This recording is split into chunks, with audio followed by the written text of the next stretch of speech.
Adam, what is the most satanic corporation of all time? Procter and Gamble. Well, they had that devil on their logo, and there was that whole thing in the 80s where, like, they had to do a 60 minutes expose about how they weren't satanic. They pretty much just kind of left it a little bit up in the air. Anyway. And what do satanic people love more than anything? Candles. No. Human sacrifice.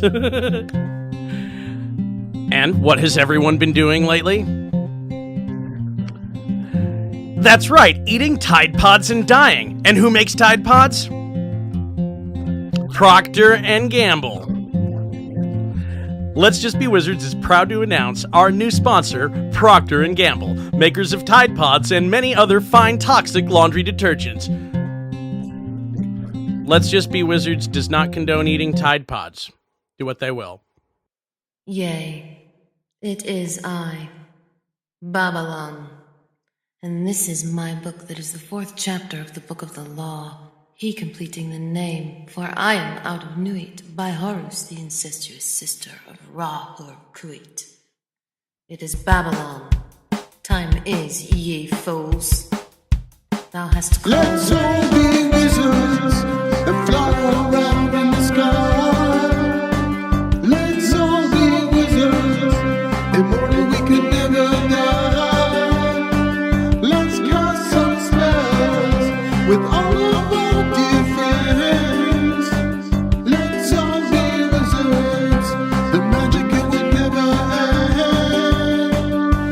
And we'll fly so high in the sky. Fly so high in the sky. Fly so high in the sky.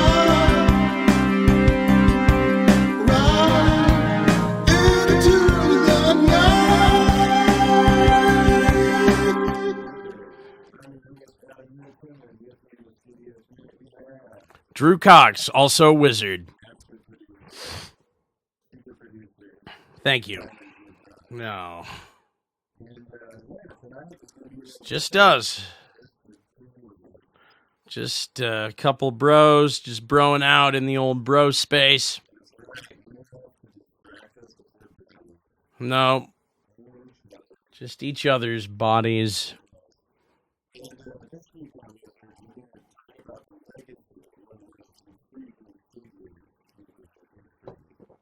Man, do you like Howard Hughes? L. Ron Hubbard? Do you like rockets? What about Aleister Crowley? Palatial California estates? Oh, this story's got everything, guys.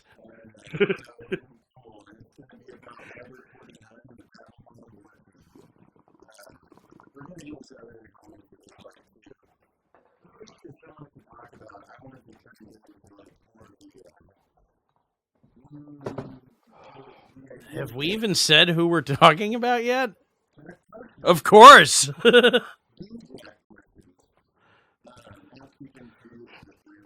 Or Alan Parsons. Project. But Graham Parsons was the Parsons in the Alan Parsons Project, wasn't he? In the project. What instrument did he play? Cool. It was like his project.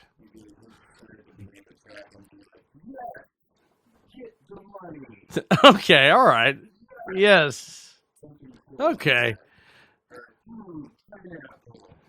My pineapples grow high in the mountains. Yeah, okay.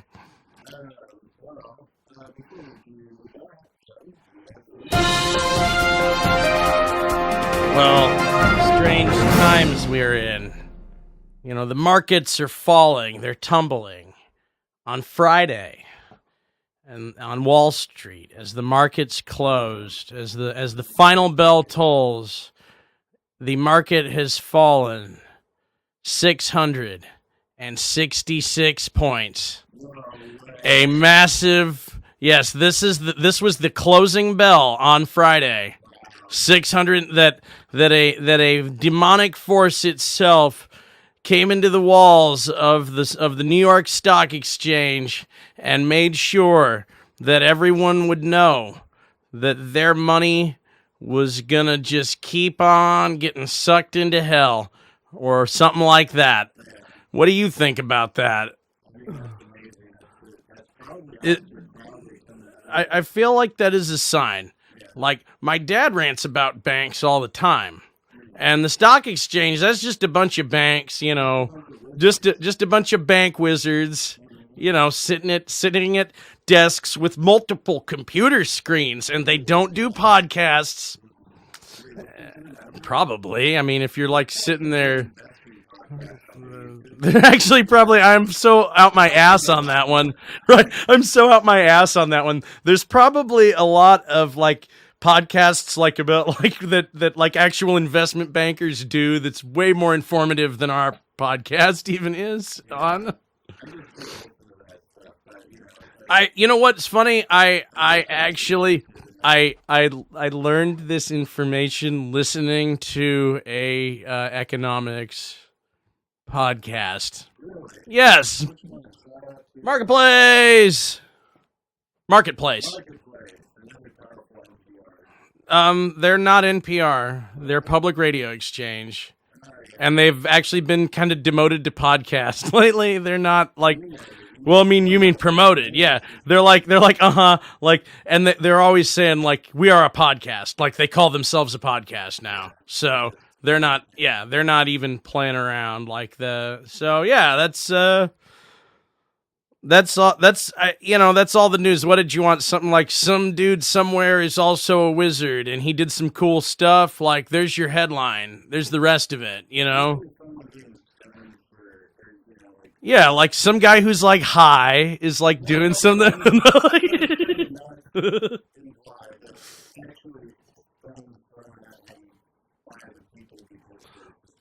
Well, you know what? Honestly, I think we've had good news lately because Canada overturned their archaic, ridiculous anti-fraud laws, and we've got, we got non-theistic Satanists out in Arizona just cleaning up the highway. So it's just like, let's, every wizard out there, the more involved they get, the less newsworthy this kind of stuff will become. And it's now time that I feel we start looking for signs within, actual other news that the workings of underneath are coming through to our world. They're showing us signs. Like you said, that's Crowley coming back. It's one of them, or whatever higher forces he had convened with. That definitely exists. Like I hope, as a practitioner of magic, I ask for signs constantly. I ask for signs from all forces. Yeah. So when I see signs like that, I just, I don't know, makes me feel good. Makes me have, I guess, what others would consider faith. Yeah. You want to YouTube stream this? No? Okay. That's what Brian and Ray. That's what Brian and Al and Aaron do on regular cars. No. Well, they had about a season and a half of that shit under their belt before they even tried that.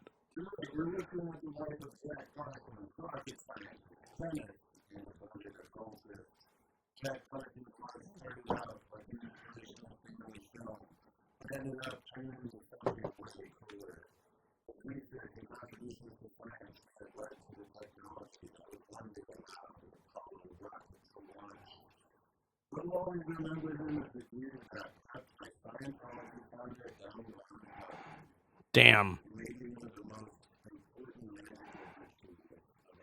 I believe I know the one which you speak of.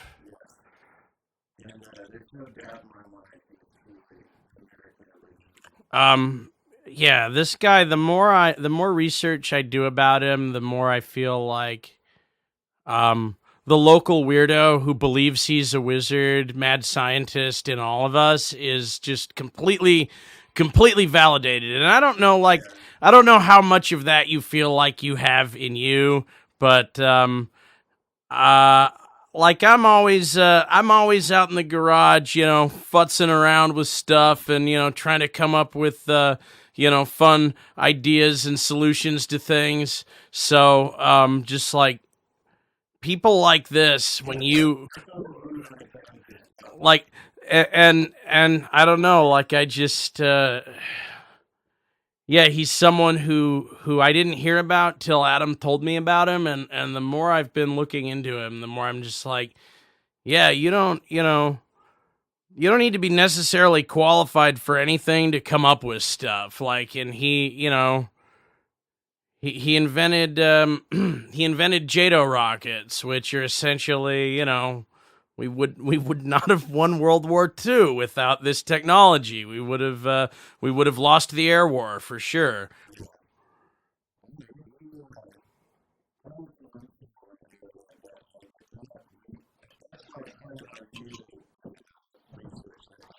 Well,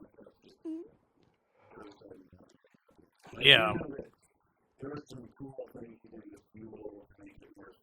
Yeah, well, there's an interesting story about how he did that, which is he was working with his friend on this contract that they landed without knowing how they were going to exactly do it at the time.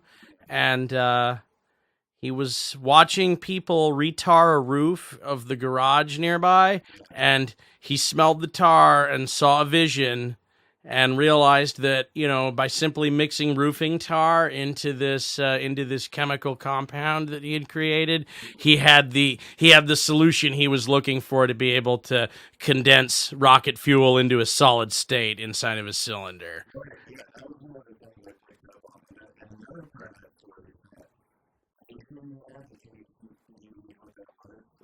No, what was it? How did that go?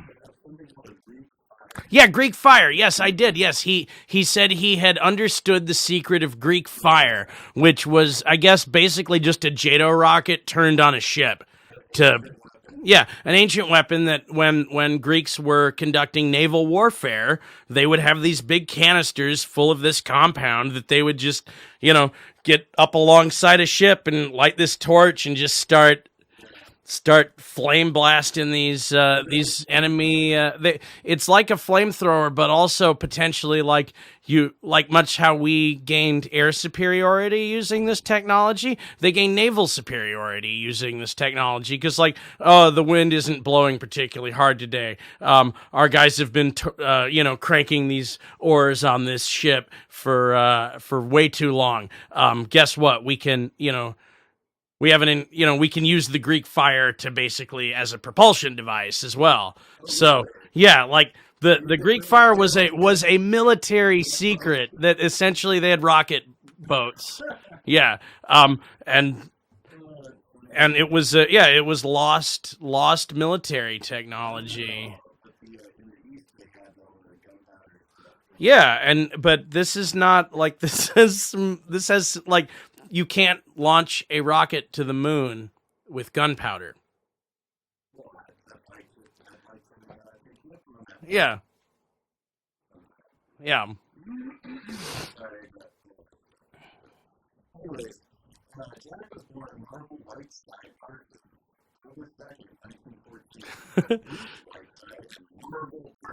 Oh man. Marvel!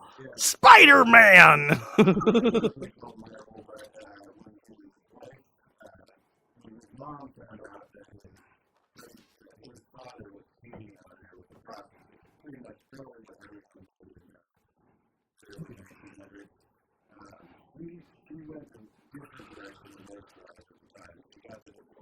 Oh, okay.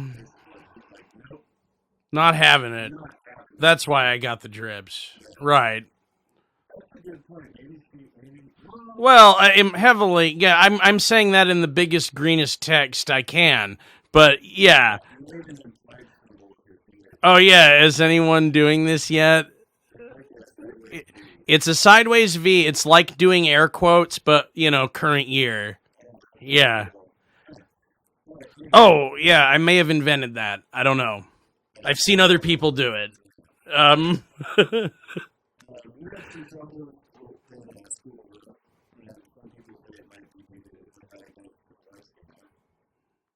Around 14, he started to flower and blossom into this kid that was obsessed with sci-fi and rocketry. And I said earlier, like a Disney family film. Just like, yeah. There wasn't actually a movie about this. October Sky. This is like October Sky. Well, October Sky's like kind of Pennsylvania, but yeah, October Sky's got the whole like coal mine, like we owe our lives to the company store, kind of like, idealized version of what working for a coal company was like. So like, that was someone who probably just like, was more Night in the Woods than he was October Sky in reality, and just like, hated his existence and really cared about blowing up rockets into space enough to get it right. And like, story about him was like, yeah, he was a cosmic genius and also someone who was a proponent of actual real magic. But that was someone who, once he started working for the government, kind of regretted it because they just controlled every aspect of his life. Like, it was just like working for the coal mine again. So he didn't escape the thing he wanted to escape by like, at least Jack Parsons was willing to go fucking work at the gas station than listen to people tell him what to do.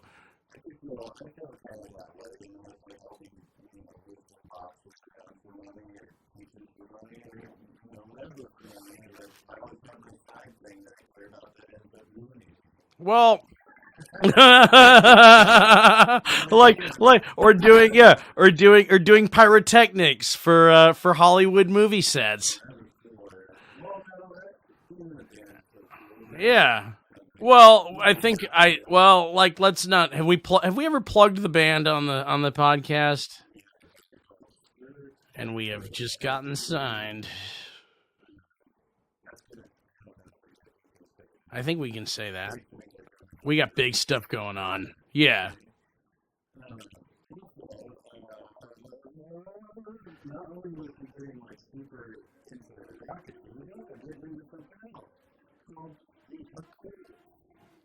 So he would have just been like a Magick the Gathering dude if he had existed in contemporary times.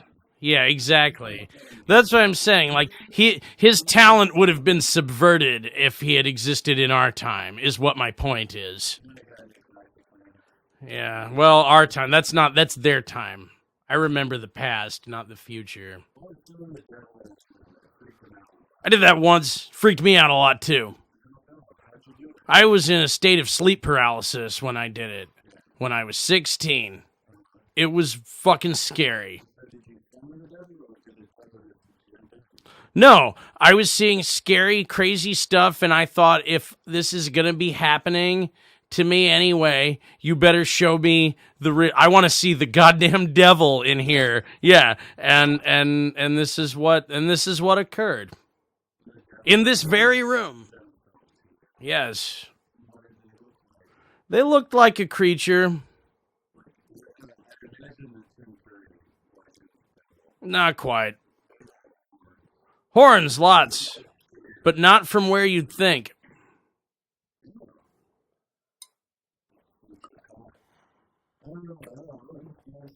And not as long. Just kind of knobby ones. The horns? Various locations. Probably. I didn't see the dig. I mean, he tried to show me the dig, but I didn't, not trying to remember the dig.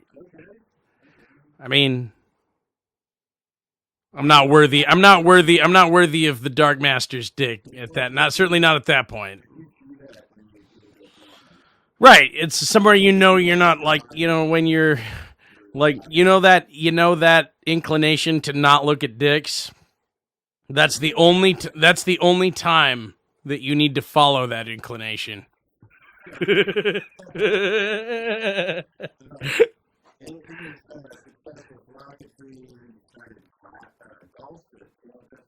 No. Maybe I do. Oh.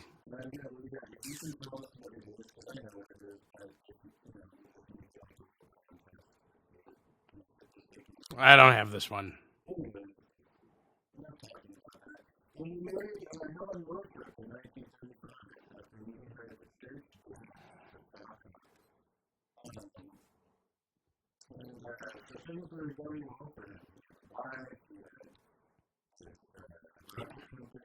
What was that company? What does that stand for?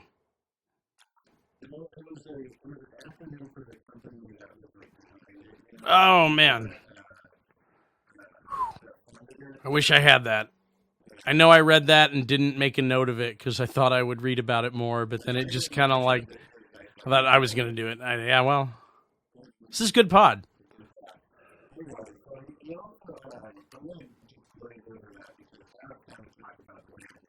Yeah.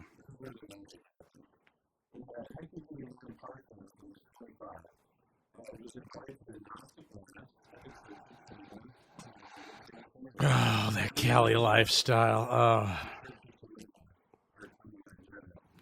Well, that's Crowley's cult essentially. His no, I'm sorry. That's where Crowley holds court. This is the international. This is the internet. No, this is the international organization for the Aleister Crowley brand, as it is. And if you want to fucking learn exactly what the big man up Crowell has to say about things, then you get in with these Tolima things, and we've been to a local chapter, haven't we? Yeah, we've been to our local OTO. We're not strangers there by any means. So, it's like we're not the most devout, but like it's definitely a part of exploring the spirituality and the community aspect of this. So like I could much like this local weirdo was drawn to that scene, that local weirdo was drawn to that scene. 3 times. Yeah.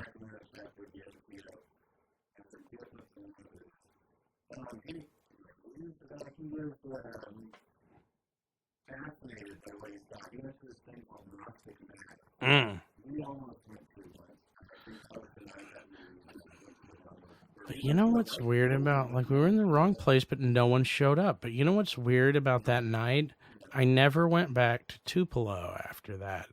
I only went to Identity Coffee after the night we all met up and tried to go to Gnostic Mass, but didn't get to.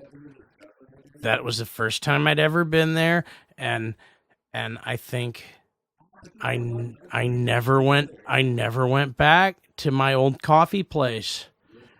And I had been a regular customer of that place since they had opened, but just Identity did it better. They were one exit further on the drive, and they are the best third wave coffee place I think I've ever experienced. Order anything, and if you don't like coffee, get a matcha. That's amazing.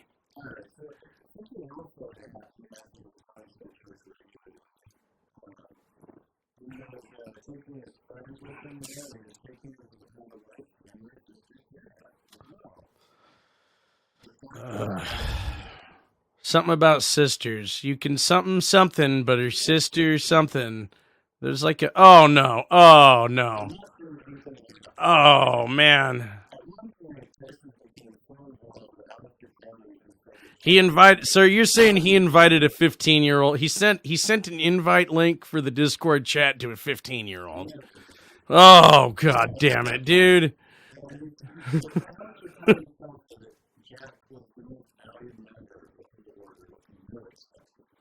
With no exception. Yeah.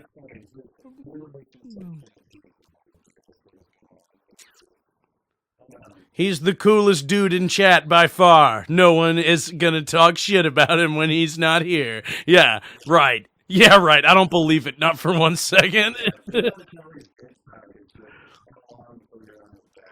Sounds like something I'm familiar with. Any closed social system. Anything where the system of your society is super fucking closed off. Like anything like that, the same set of rules apply. So, yeah.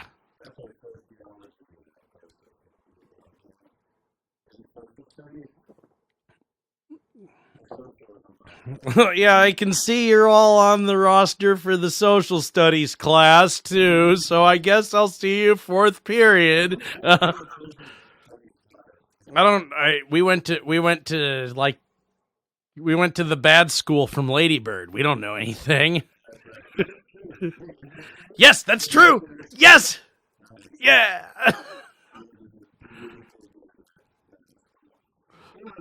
So, it's a new company. I'm actually going to pass the president of the university.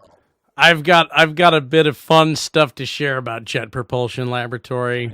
Did you know that Jet Propulsion Laboratory is not only a source of some of the most advanced rocketry technology in the world, but some of the dankest memes of the past 20 years?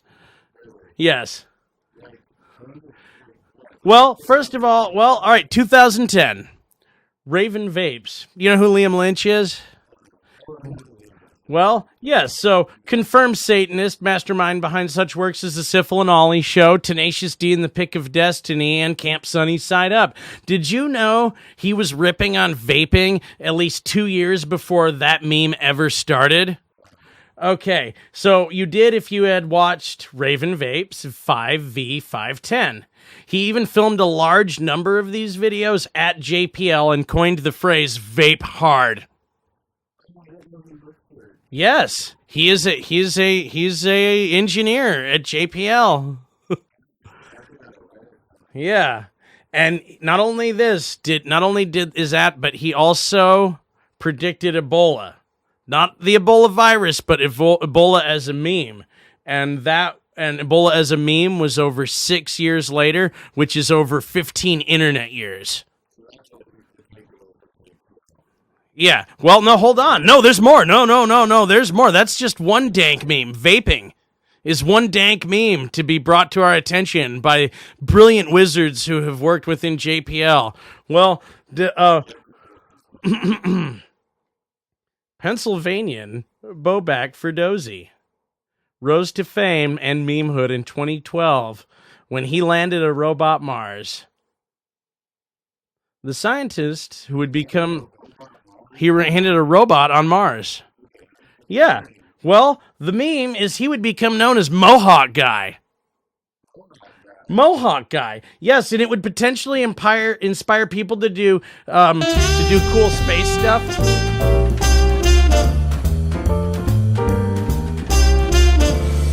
Are we ready? We're rolling. Yes, this would potentially inspire people to do cool space stuff, but really, it was just sexy and inspired other dudes to shave the sides of their head. Regardless, even Barack Obama memed that shit in 2013, and then people memed Obama meming that shit by cropping Bobak's hair onto Barack's head. Okay, so and I got one more here, which is an urban legend, which is the ultimate form of meme, because before 4chan and before the internet and before Discord, before all that shit, before memes were something we dealt with on an everyday basis, we had urban legends. And so, dude, did you hear about that dude who strapped a JATO rocket to his car and totally Wile E. Coyote'd that shit into the side of a rock wall? And that shit got embedded into the side there, and the explosion fused the rock and the car together. Yeah, this guy put a JATO rocket on his car. Yeah, dude, his friends totally had a Fab Lab junkyard, hack up, upcycle, creative reuse, backyard engineering group, and they found a JATO rocket, and they strapped that shit to a car, and then he crashed it into the side of a rock wall, just like Wile E. the Coyote. Well, guess what? JATO rockets were just so fucking cool. People made that shit up. Not only is it not possible, never happened. Mythbusters got on this shit. They put a JATO rocket on a 63 Impala. And they were actually a group of Fab Lab, Upcycle, Hack Lab, backyard engineerists.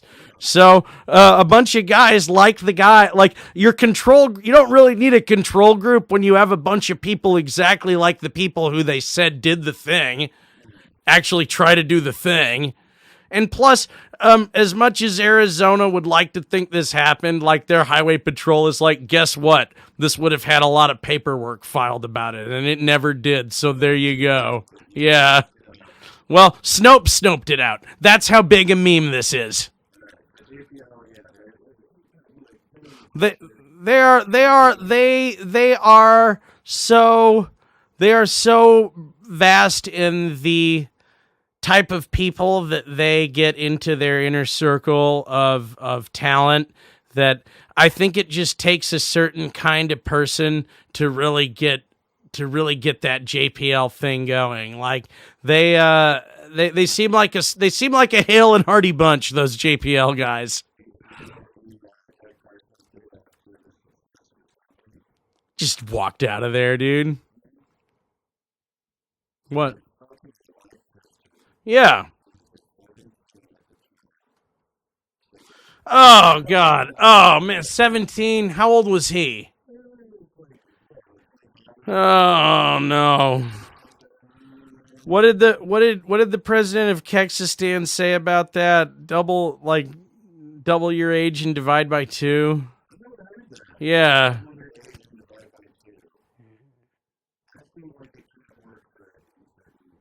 I don't know if I'm saying that right.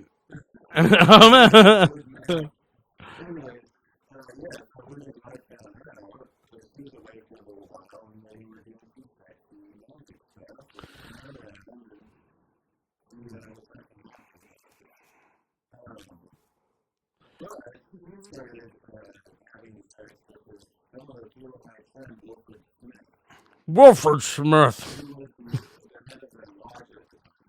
Oh, okay.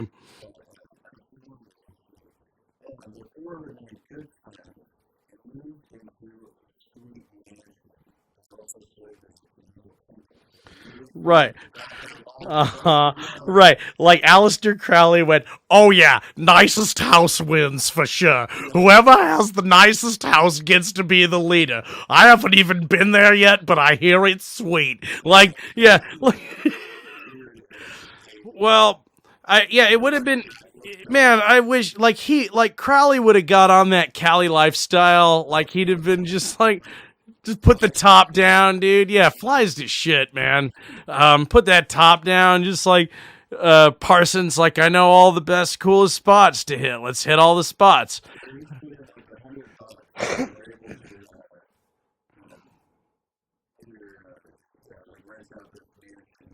He inherited the mansion from his father.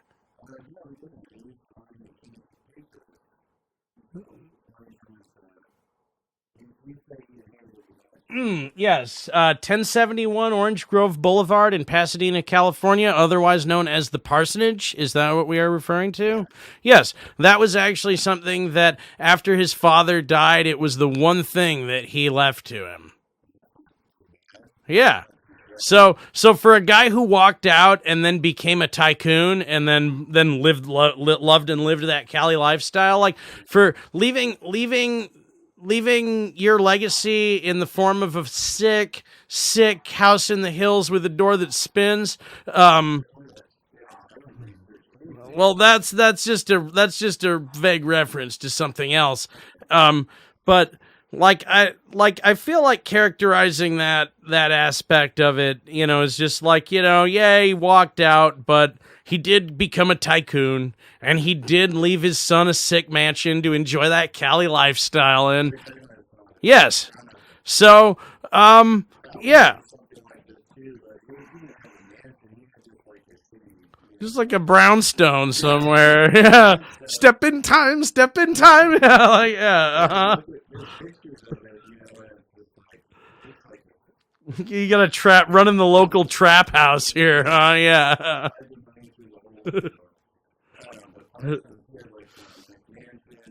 This was a palatial estate. In fact, the property was large enough that It is the site of two separate condo complexes right now in today's present time. The unfortunately the site that is the parsonage was torn down and is now two separate apartments where you get, you know, they raise the units up a bit so you get a slightly better view, but and honestly, like, if you could get a unit in there, I'd be like, whatever. I'm on the same ground Parsons was on. I've got my own little sectioned condo. Yeah, no, like I would sex magic my condo at 1071 Orange Grove. All night. Yeah, no, yeah, you get the magic drip.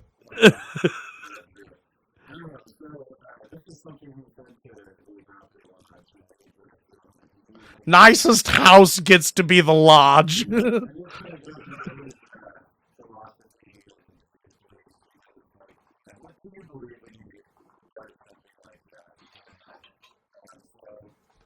Well, can I ask you something, Adam?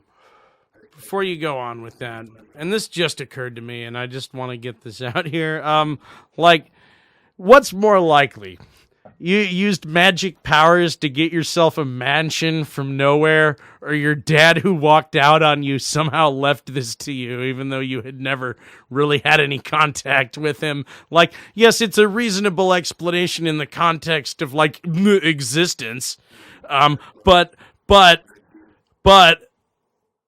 like, if you were that powerful a wizard, you could just be like, right, that'll make sense to everyone else, and no one will wonder how I got this mansion. Like, I honestly am starting to think that maybe he was just that fucking good.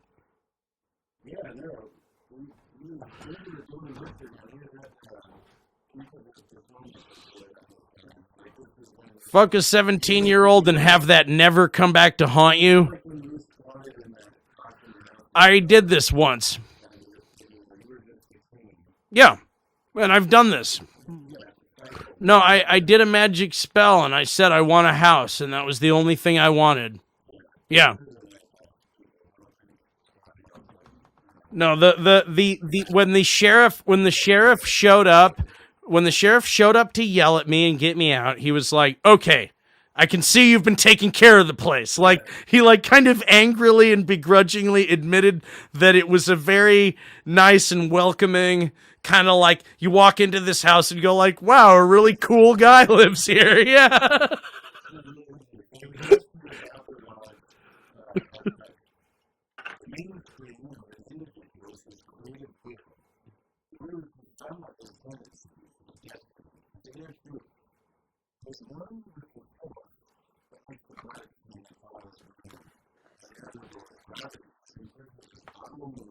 Oh. Are your bowel movements implicit?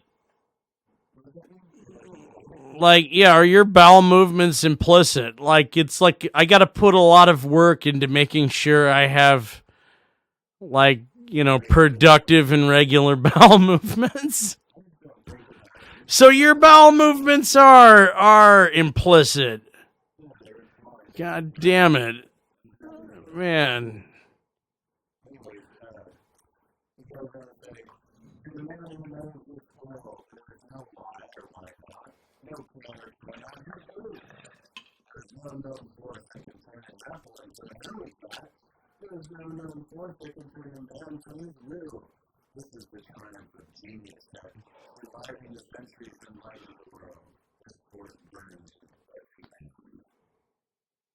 God, this guy is like he's definitely trying to he's definitely hyping his people up with that one. Yeah. Yeah, well, yeah. Well, can't all kill a senator. Well, he would, like, you know what? And, like, we kept coming back to, like, how far can being hot and loud get you? Like, yeah, like, from what I hear, his personality was meticulous. He was extremely neat. He would talk like that a lot. That way you just read. Like, No, he probably talked more like you than he talks like me. I would say if there would be a way to describe it. Yeah, just but no, like that way where he would be like, don't let that is thou that are the thing and that is what is that. Like, he would definitely, well, right. He would. I think that. Yeah, I think that definitely helped him lend to his ability to influence people for sure.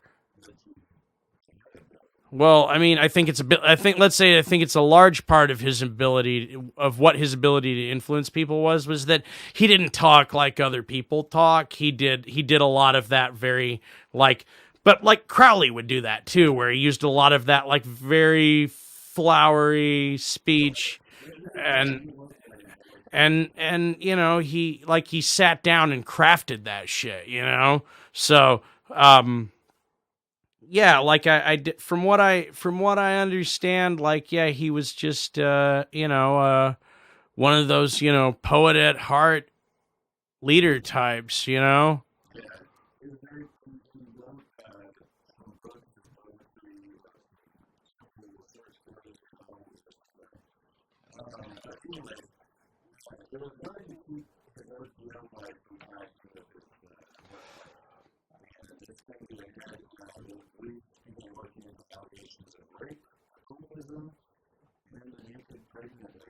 Jumping over a bonfire. Yep. But you know what? Like I had lived in a fancier neighborhood once, and that doesn't matter. No, I would say there wasn't. And you know what Jack said? My neighbors just hate me and think I'm a weirdo, and they're just making stuff up.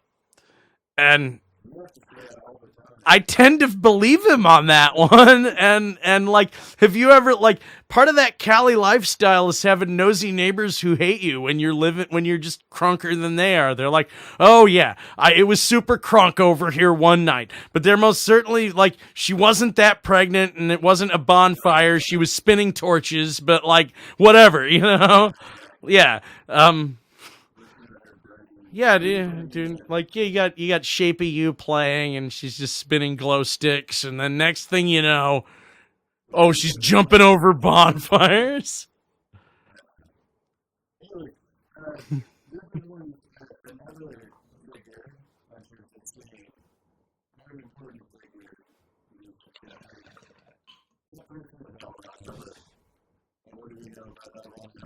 L. Ron Hubbard. He led Scientology. He wrote Dianetics.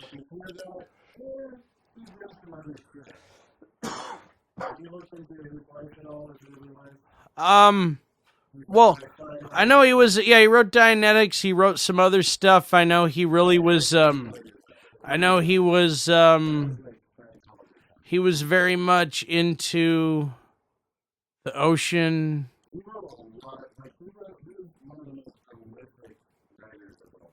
Yeah.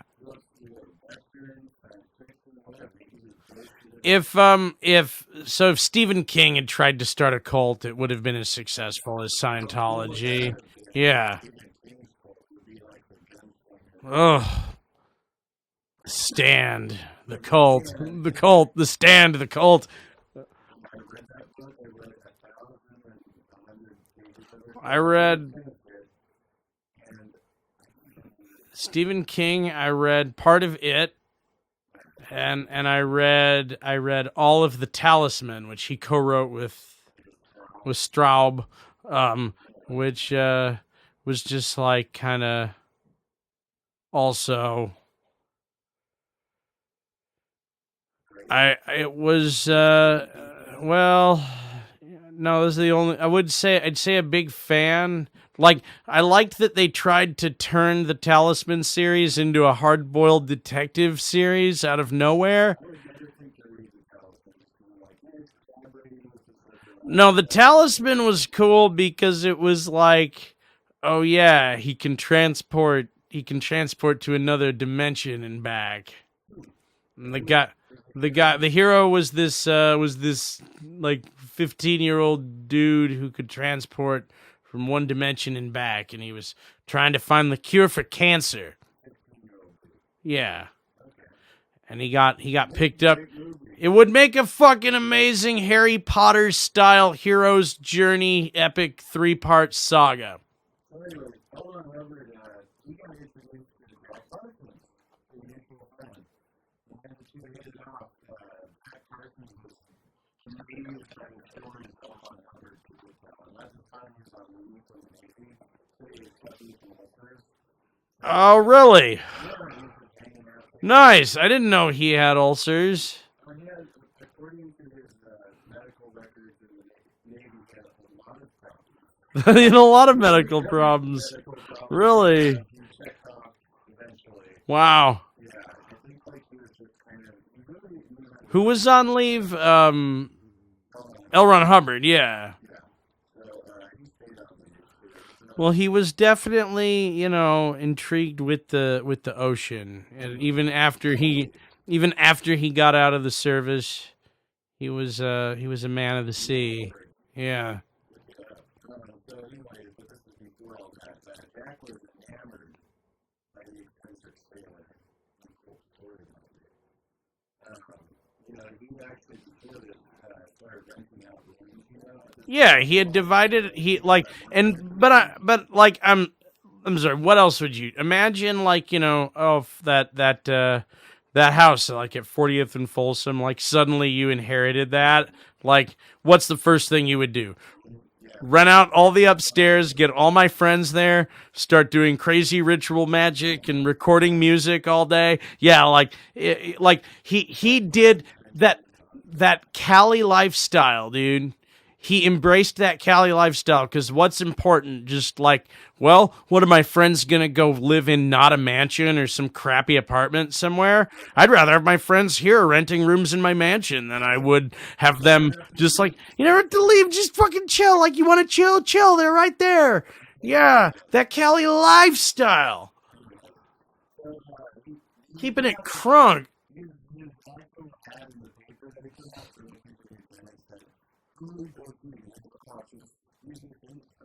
Yeah. Yes.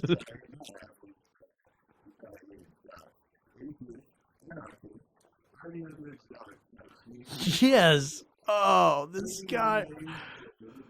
No normies allowed.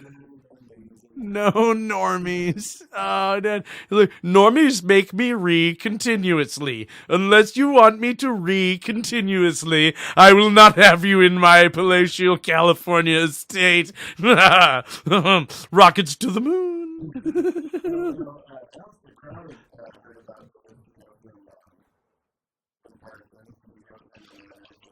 I saw your Craigslist ad. You seem like a cool guy.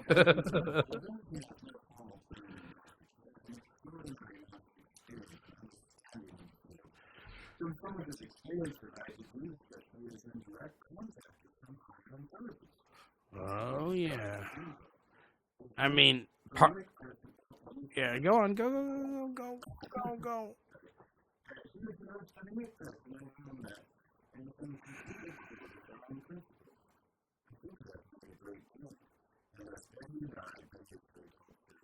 Yeah. Because what you want to give your wife some 2-dimensional name or the one you pick. Waifus get new names.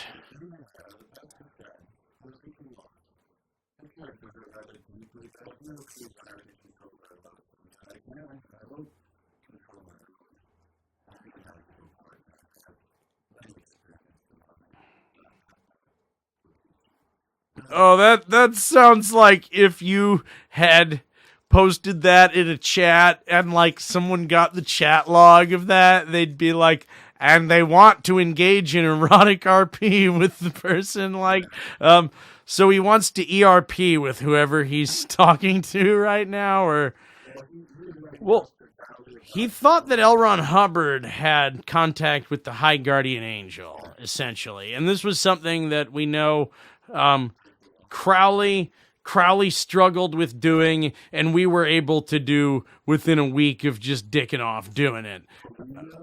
Well, We are not doing the, like, look, the guy had the right idea, but, like, you know, this is one of those things, like, yeah, Crowley was powerful and a known asshole. And, you know, so, like, what, like, let's, you know, let's take the thing he wanted to accomplish and find the fastest road there, you know?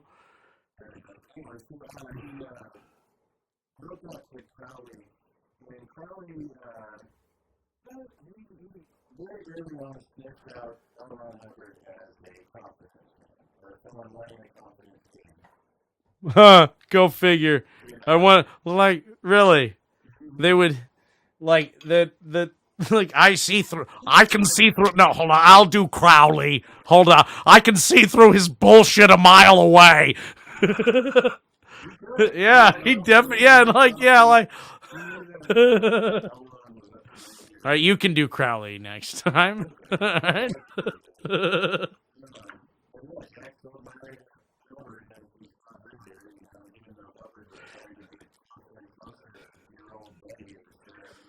Whichever one, yeah. Betty. Yeah. Sarah, Susan, whatever. Just do a different woman's name each time you mention her. Susan. Diane. Diane is no longer 17.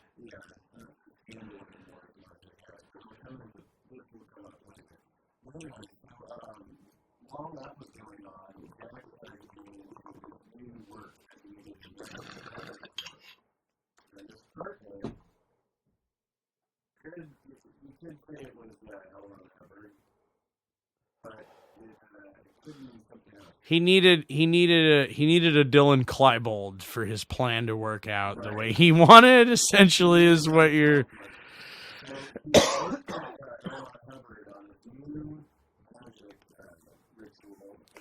And this is when Hubbard was just straight up like not, you know, actually legitimately kind of trying to do wizard stuff. Well, like.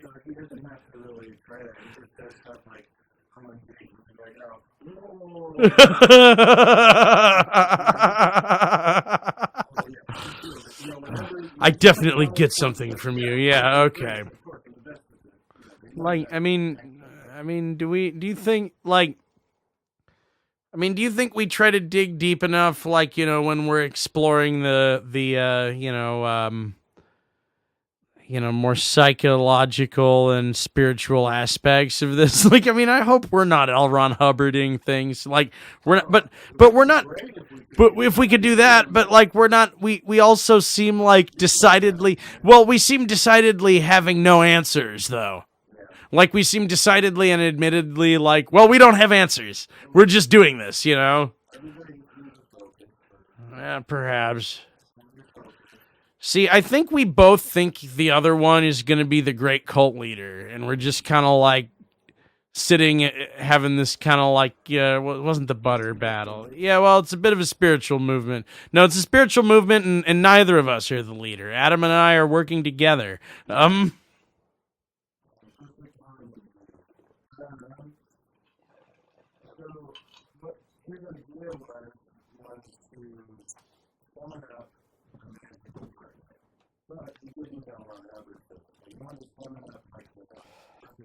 Someone hotter, a better waifu, the manic wizard dream girl, if you will.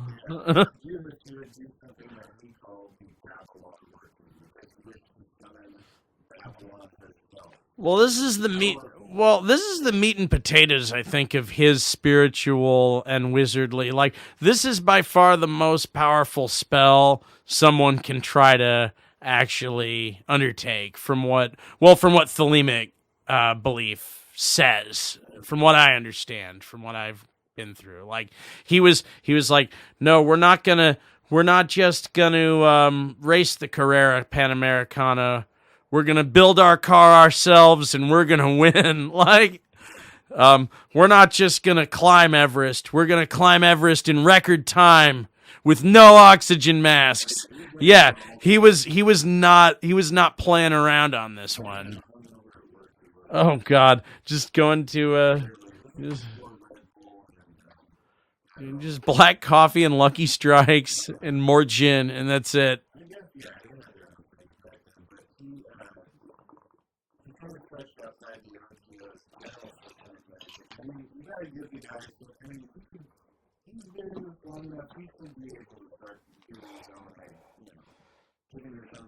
Like when the tech company is like, well, I've pretty much written every line of code I can write for you, and my new idea doesn't really have a lot to do with the way you guys do things over here, so I'm going to start my own tech startup. So he went Silicon Valley with this shit, is kind of what you're saying with me.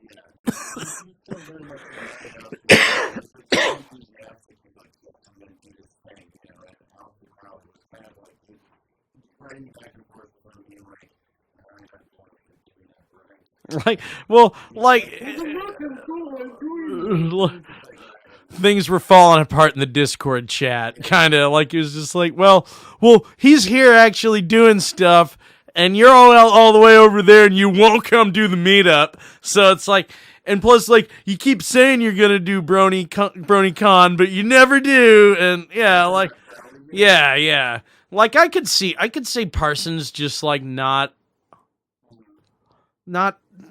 giving a fuck what some old man and wizard has to think at that point. Well, but look what he did. Like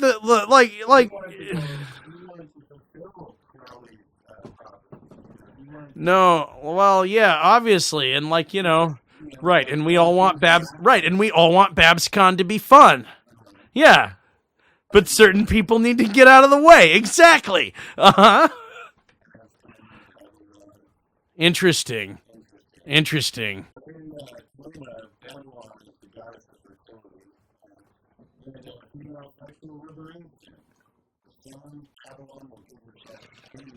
So this is free cucking for everyone. Oh, this is great.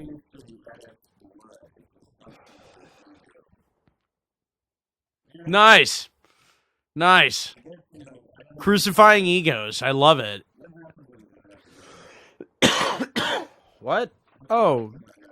You can tell which trees are hollow and have things inside of them. Well, you can do that too.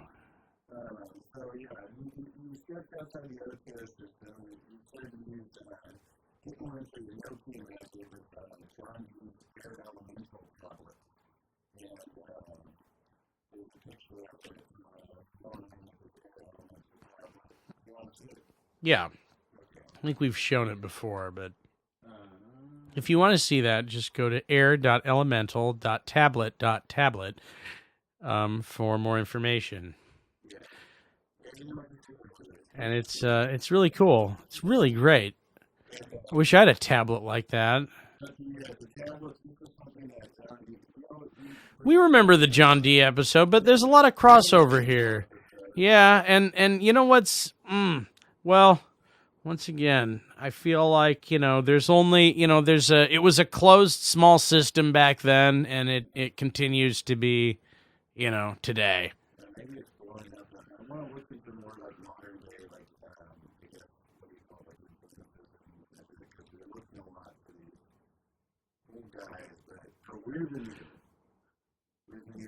Yeah, I feel like, so listen to us. Like, the only place you're gonna get this information from, the only people who are propagating this information now is us and other people like us and people like you who are listening to this podcast right now. So, of course we have to look to the ways things worked in times where the technology was different and the way that messages were conveyed to people was completely different. We don't have the means that these masters had, but we have what we do. We do what we can with what we do have. And the reality that we understand as ours, the reality that we're in fact trying to master with our powers. So if we didn't do it this way, like if we tried to do it their way, we would never succeed. They were not men of our times. They were men of their time.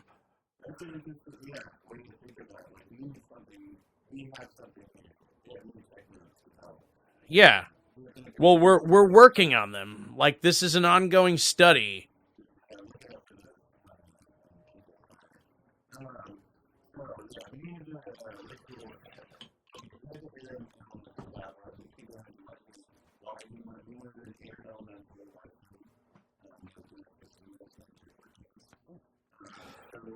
Hmm.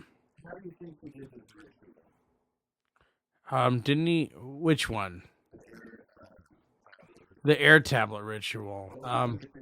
What would I do to do it? Or what did he do to do the air tablet ritual? Did he try to blow something up?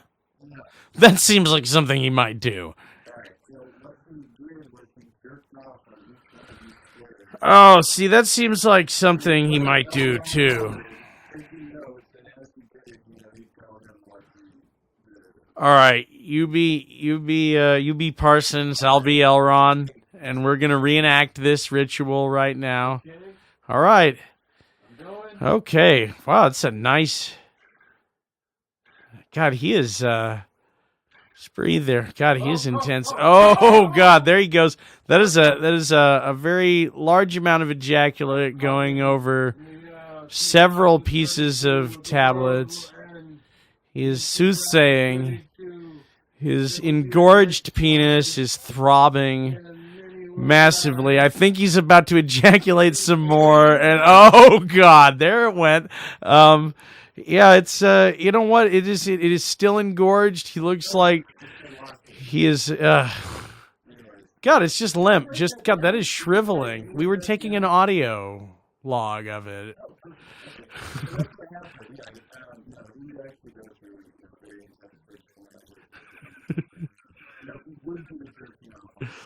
Yeah. Just watching him just fap furiously. God, I would like that's like no, or doing whatever it is you do when you watch someone else like fap. God, that's I don't know, that's cool. Like it's cool with me. Like I mean, if you had like I've definitely wanted to watch others ritualistically masturbate and take notes. I've definitely had that thought in my head. I'm like, well, you know, that is a weird thing to ask someone to do, but cosmically and magically speaking, that would be fucking useful fucking information to have. So, yeah, not so much the magician's assistant, but just like I think that like I don't like see, someone who doesn't want to jerk off wouldn't want to be the one jerking off. They would want to be the one taking notes.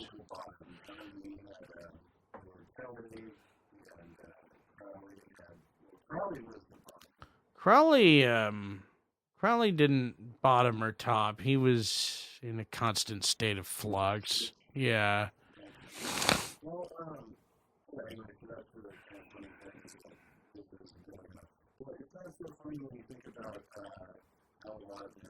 How well if you know we've been doing a lot of kind of pre-research and you know maybe already done some ritual sex magic and not actually covered that on an episode, but have definitely engaged in it. I've definitely engaged in ritual sex magic. And it is no fap February, guys, so it's time. Little ritual sex magic. Get it in. Get it in. Any of you virgins, just keep it up. Don't mass text spam people, but if you do that, it might work. Someone might go for it. Well, first Crowley got jealous because he wanted someone to, because he was like, no, I'm the one who people jerk off in front of for my amusement, not L. Ron Hubbard. And Crowley was having none of this. He's like, excuse me, are you saying that that con man, are you saying that con man Hubbard got your size report before I did? That was like all these letters back and forth. Like we talked about that. I felt like we talked about this. Just like, yeah, like he was Mr. fucking salty on this one, and I don't blame him.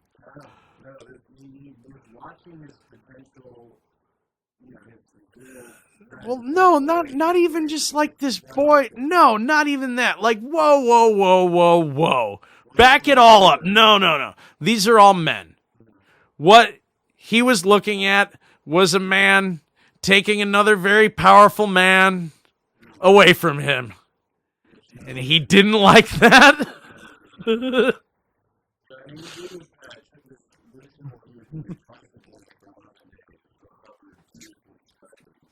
God damn.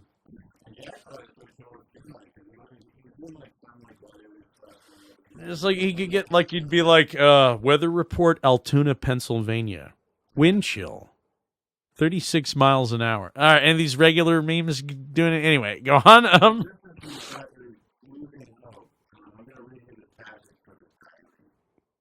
Oh.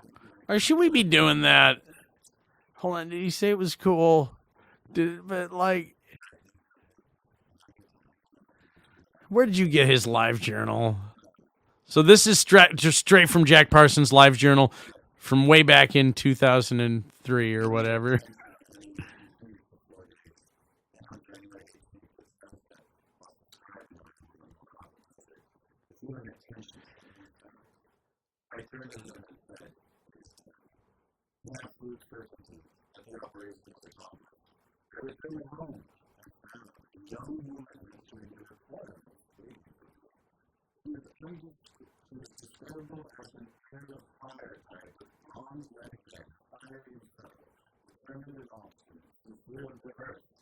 What? What?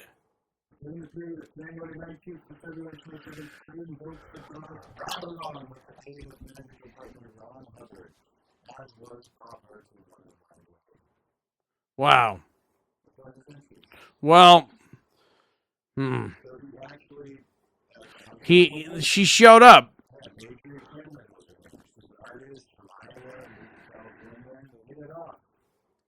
And she sounds fucking awesome.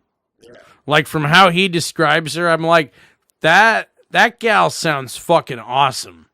Like, just like fiery and all the things with the spirit of the, the night's shadows, whispering is powerful as molten steel, like, yeah, just like, god damn it, dude, like, he's,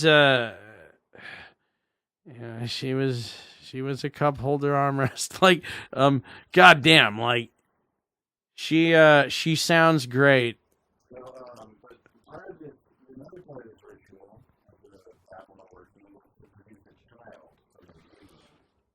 I heard about this.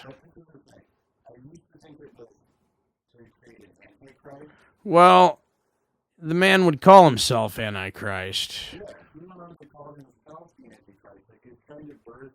So, post-ritual, he found that the Antichrist spirit that he evoked embodied himself. So that is my interpretation of that, or at least how like, from, like, being the stubborn wizard that I am, had I put all my work into doing a spell that maybe worked or maybe didn't, if I was that determined to be sure my spell had worked, I might go with something like that, just so I wouldn't feel like I had wasted all that fucking power on that. So, I think that's where he was coming from when he did that, when that happened.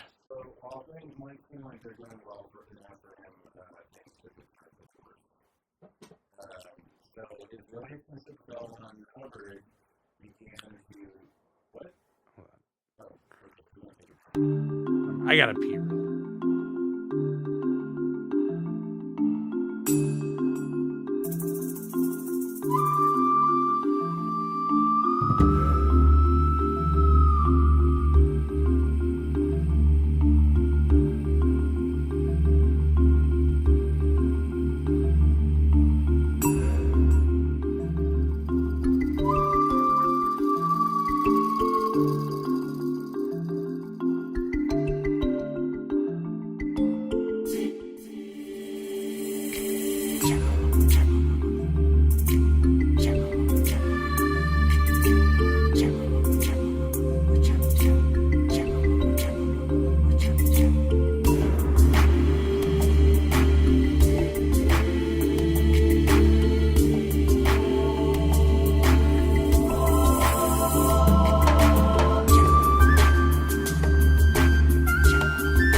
put that in the show. Something horrible happened to Parsons. I don't know how it is. I had to bring him back to this country. I think this investment went well. Well, I think that I hope it was like a company that manufactured Thetan meters or something like that.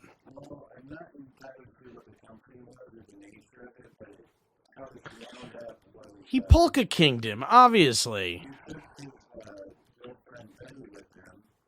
No, oh wait, are you talking about Veronica? Sarah, Or was it Susan? It was Lucy, that's right.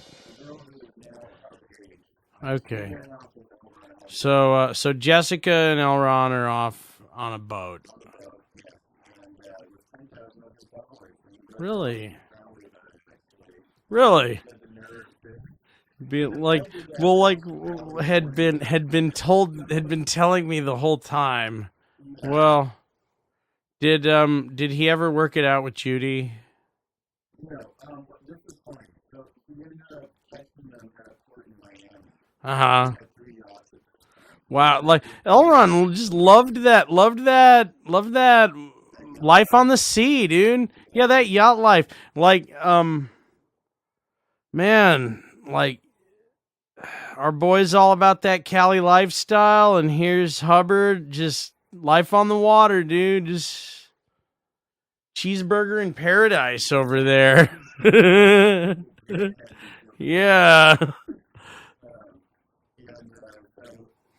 but he caught them. And so after they took off in the yacht as he was chasing them on the shore. Wow. Like they were like, take to the ocean. Like they're like, set sail. Yeah. Wow. Do you think, like, do you notice he was mentioning how, like, well, I could get some weather forecasts. Like, do you think he possibly, like, in that moment was just like, I will conjure the largest storm the sea has to offer? Like, do you think he could have? Do you think he could have? Yes. Yes. Fuck yes. I knew he could control the weather. Oh, yes. I have been, like, weather control has been my obsession for wizardry since I was just the youngest of wizards. I just wish, just like, or what about Aerojet? I do that, but we can't really do too much cloud bursting with all the fine chemicals Aerojet is making. Well, chemtrail bursting. Well, so Jack Parsons made Aerojet too. Did you know that? Yeah.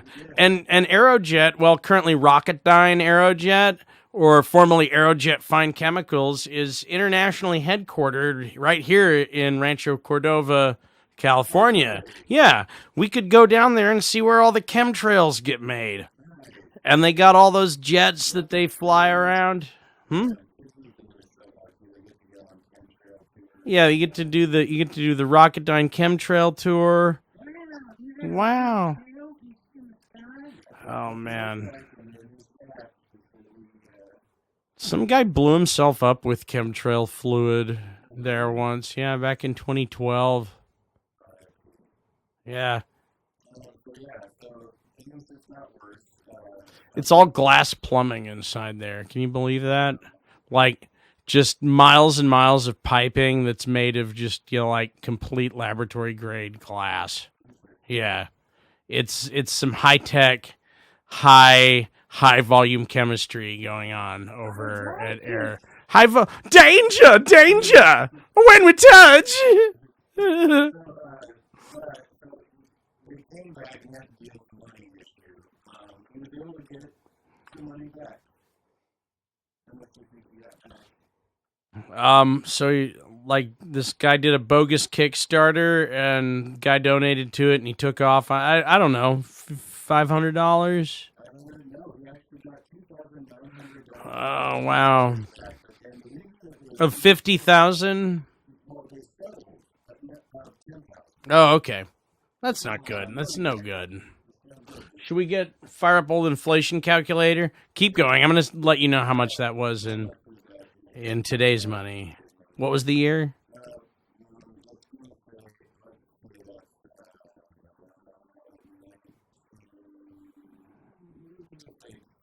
Okay.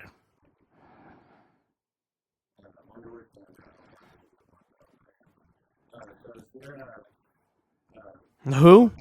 Betty, or no, what was it? Victoria. Oh. Oh, wow. Okay, so.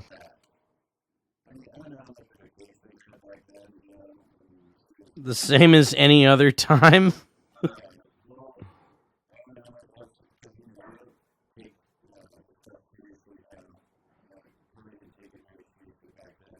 Yeah.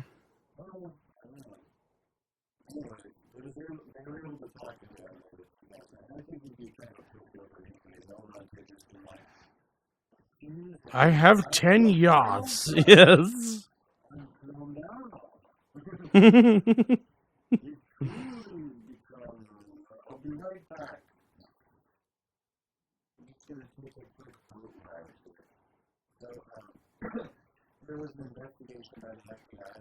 It's $138,500. $138,500 in today's money.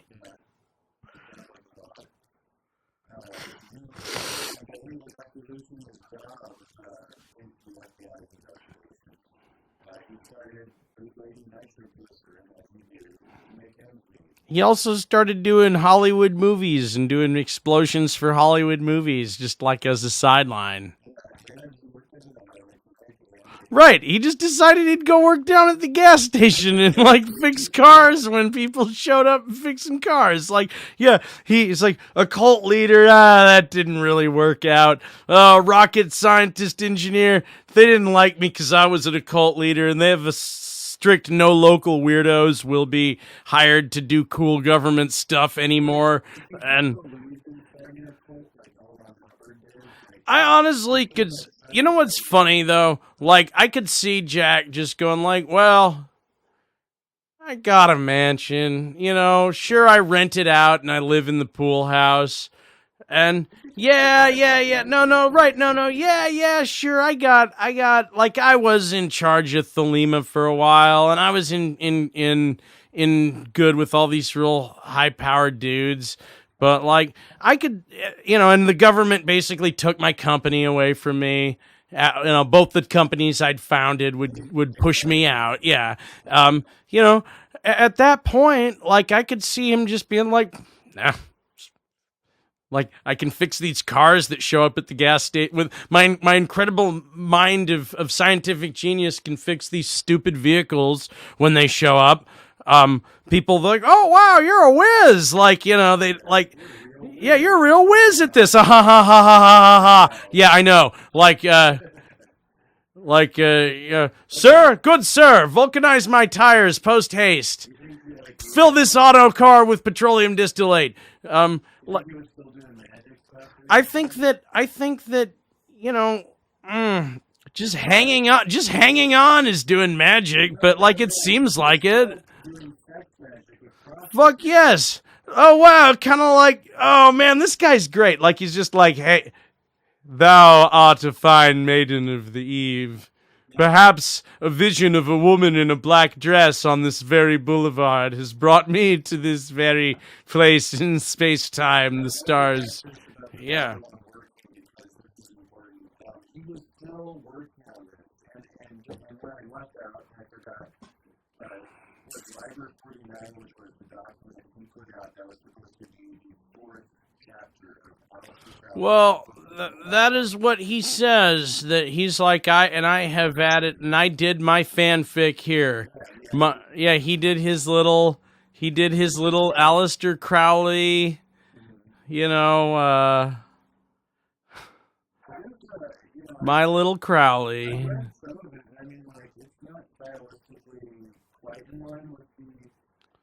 No, it's like, it's not, it's a fanfic, bro. Like, he did all the right things. I think he should have not tried to go under the Crowley brand name on that one. That's the second sentence in the book is like, and it tells me that this is the fourth chapter of the Book of the Law. You know? Yeah, like, why do you gotta, like, get, like, and this is under the Crowley brand, he said it was cool, trust me, read this, like, but he didn't say it was cool. This was like, yeah, this does not sound like something anyone would be cool with.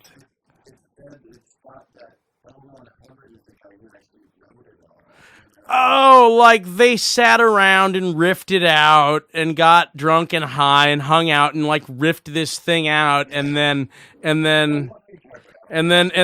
L. Ron Hubbard sat down and like, yeah, did that like Babalon, okay, punch a hole in the sky. Kind of like what PBN did when we were doing Retrophilia.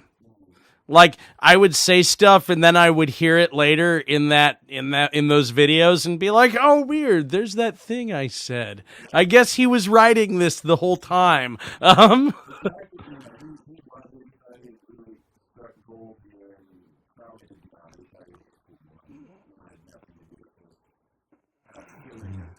Gold doesn't strike.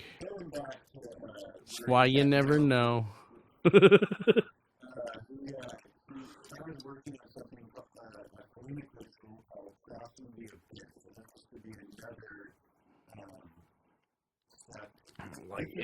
Right. So, crossing the abyss is a step in the Babalon working. Love the way that sounds. Man, I want to cross that abyss. I want to see what's on the other side.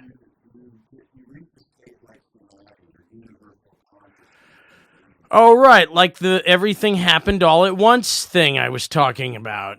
Yeah, like if you could experience everything you ever did all at once. Man, like, do you think, like, you know how, like, computers get more powerful as the years go by? Wizards get more, like, evolved and more powerful all the time? There was a line in Futurama where, like, Fry walks in and he's like, oh my God, I saw this thing. It filled my heart with so much joy. And then they're like, oh yeah, that was a guy doing the sine waver out in front of the liquor store. And then he's like, whatever, it made me feel one with the universe. And then Bender goes, we all feel that way all the time, Fry. Like, you know, just like they had become like emotionally and spiritually evolved in this time. Like, you know, it took these old wizards a lot more work and effort to get to that feeling. But like, you know, us in this way are like, yeah, of course I crossed the abyss. I knew, yeah. Hex, yeah. Ooh, yeah. For anyone down with Hexamania, get your t-shirts today. But just... Well, I just, like, yeah, no, I feel like we are, like, just like, yeah, we're the wizards who just like, oh, yeah, did you cross the abyss? Whatever, I crossed the abyss after coffee every morning, you know, like, yeah, I was crossing the abyss when I was in short, like, you know, it took you that long to cross the abyss? Whatever, yeah. I was in short shorts and I was in a hoodie with no undershirt.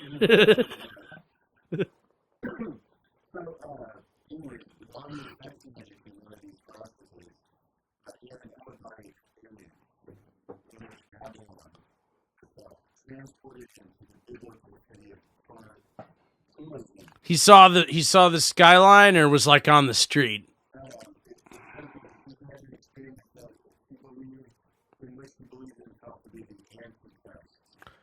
Oh, he was like, well, okay, so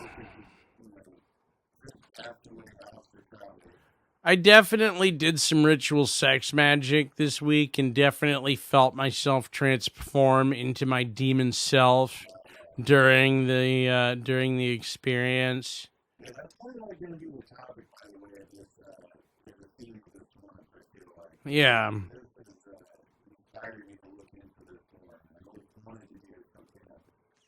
Well, like I could, like I often do, feel as though I can detach from what's happening and kind of look into the room.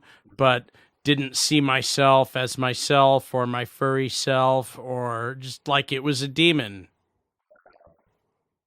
It was a demon as my demon self. Yeah. But I don't, after all this that we've done, though, I mean, I feel like, I've come to respect these things as beings of power, and to see myself in their form is a very, very powerful experience. He had this experience where he realized he was an antichrist. He was complete to work with him to teach master out the crowd. So he wrote actually a book called The Book of the Antichrist, the Book of Antichrist. And he thought within 9 years Babylon, the Antichrist on earth, supersede the dominance of the Abrahamic religion. That was always, I think, a big theme. What year was this by then? Okay. Well, you said within 10 years. I'm just... That was around 1960. Okay. Early 1960. Okay. So, a world had turned... Bow, bow, bow, down, down, down, down, down. Yeah. Down, down, down, down, down, down, down, down, down, summer of love. Abrahamic religion still dominate, I would say. Sure, Mike. Yeah, yeah. I don't know. I can't tell. I don't know. You seem far away. If it sounds okay, it's okay.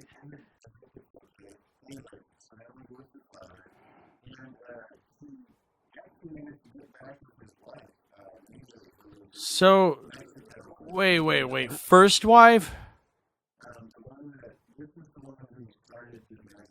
Yeah.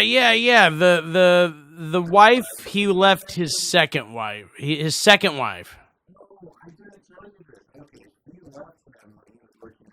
Yeah. She was not feeling his Cali lifestyle. He was like, that's just part of the Cali lifestyle. These Plymouths and Volkswagens are very easy to work on. Man, God, he just wrenching on cars, just being a wizard and fucking hoes and wrenching on cars. Just what a hoonigan. I love him. I wonder what kind of car he drove. I'm surprised I didn't look that up in all of this. I'd be interested to know.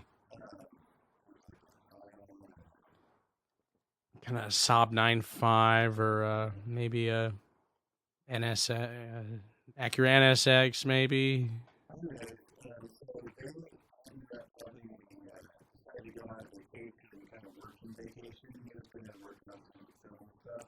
Yeah, he was gonna do some special effects for a movie, a la Mythbusters, guys. Yeah. Whatever it is, yeah.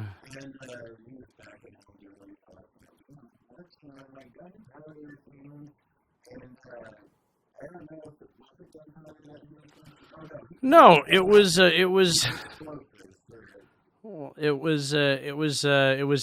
mercury compound that you're not supposed to shake, and yeah.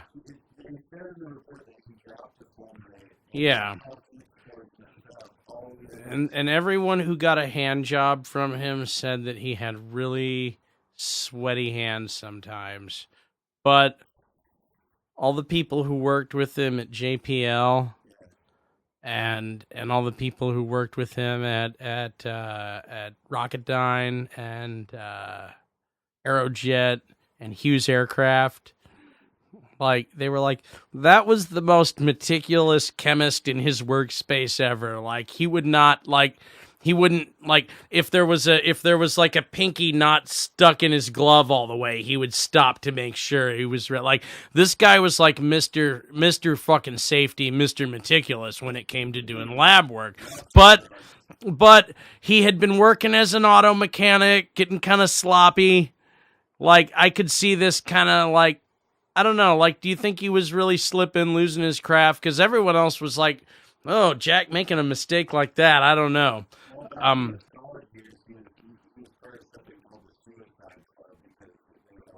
Well, because they would get out on dune buggies and go out to the desert and mix high quantities of high explosives. But when they were out there, they were doing it in the manner that scientists would and engineers would, and it wasn't. And it was him perfecting that craft of blowing things up. That, like even beyond him blowing himself up, like the reputation of JATO rockets blowing people up would not be shook. Like, yeah, this is not like to this day, people are still getting blown up due to the innovations of this man. Like when you deal in explosives, when you are a licensed pyrotechnicianeer, like of 37 or whatever, yeah, like he's yeah.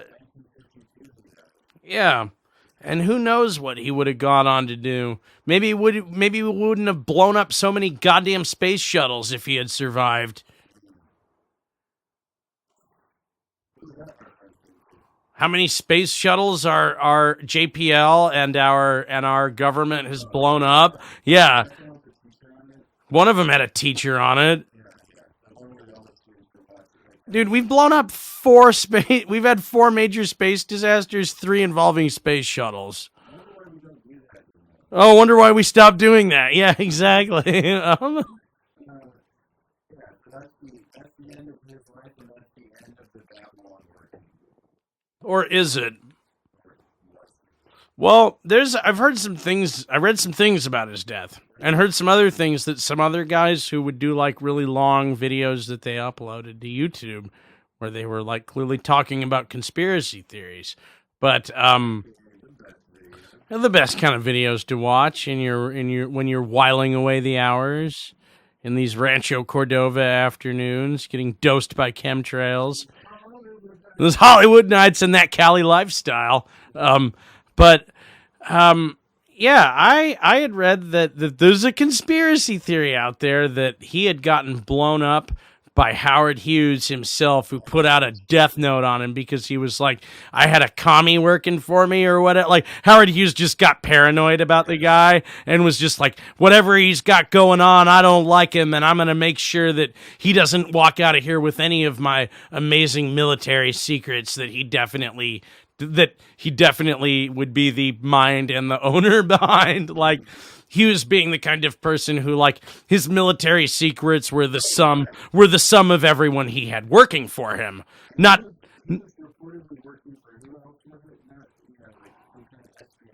Well, right, no,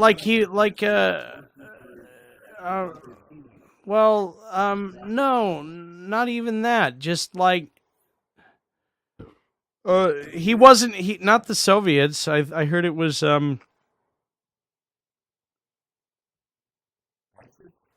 Israel?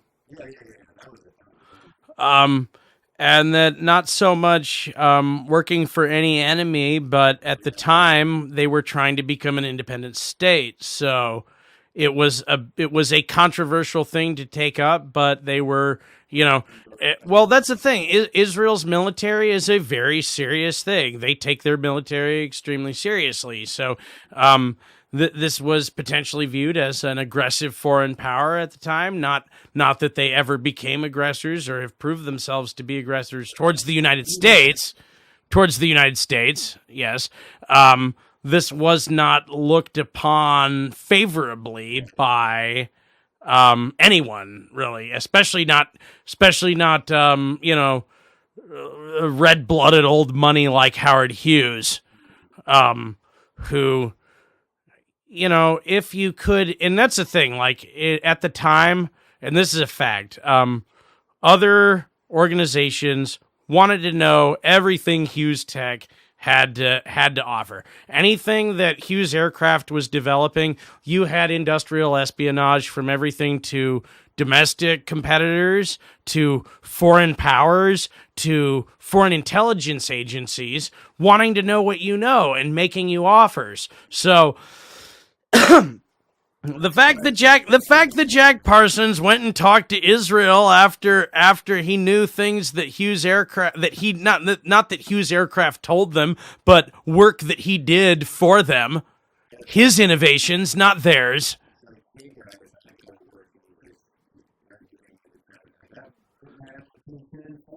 Yeah, no, exactly. Like, and honestly, like Hughes aircraft is as good of the sum of its is as good as the sum of its parts. Like Howard Hughes can go as crazy as he wants and blow up as many people as he wants and run over as many people as he wants and watch Ice Station Zebra as many times as he wants.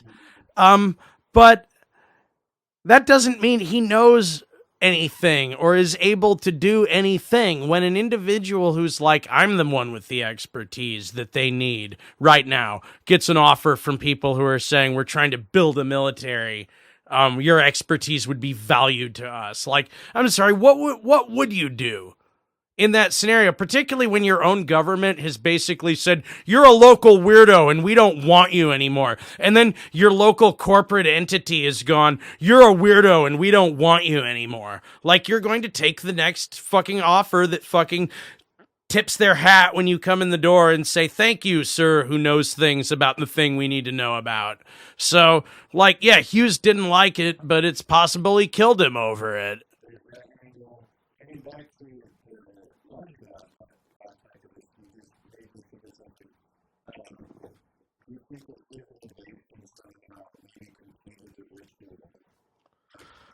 Oh man, like we can't. Well, like we'll know someday, and we should probably go back to episode 1 and try to evoke Jack Parsons' spirit somehow at some point, and see if we can find out. Because, like, he's someone who I think that, like, I don't know. I know I feel a kindred spirit to this person. Like, you know, if I well, I'm not saying I haven't come up with massive innovations, but I don't want a fate like that. Yeah. Yeah. Well, but it's not likely that he blew himself up. It's likely that someone who didn't like the way he was had him blown up. And either way it went, and even if you do blow yourself up, like dying in a hospital, like, I mean, like, people die in hospitals. People die in hospitals, you know?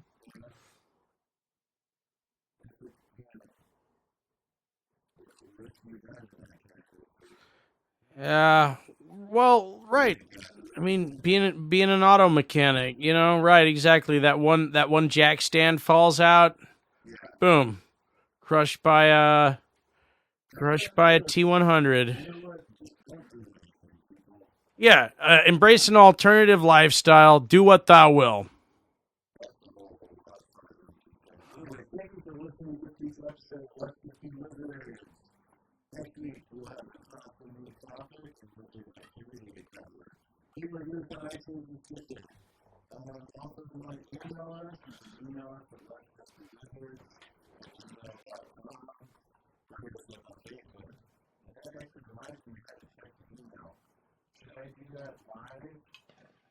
Oh, whoa, we have an email. Yeah, we should definitely check that on here. This is, I mean, I'm like, oh, God.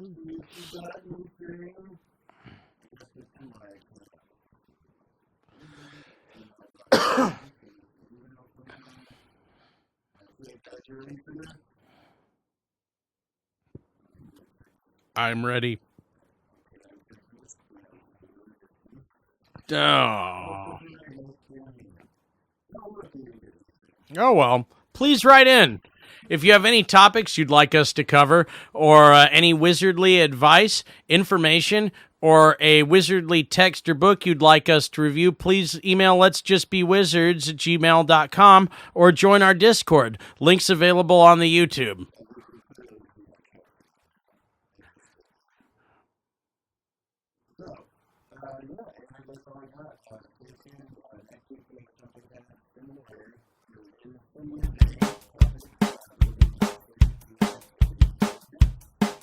Let's all be wizards and fly around in the sky. Let's all be wizards, immortal we can never die. Let's cast some spells.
Whoa.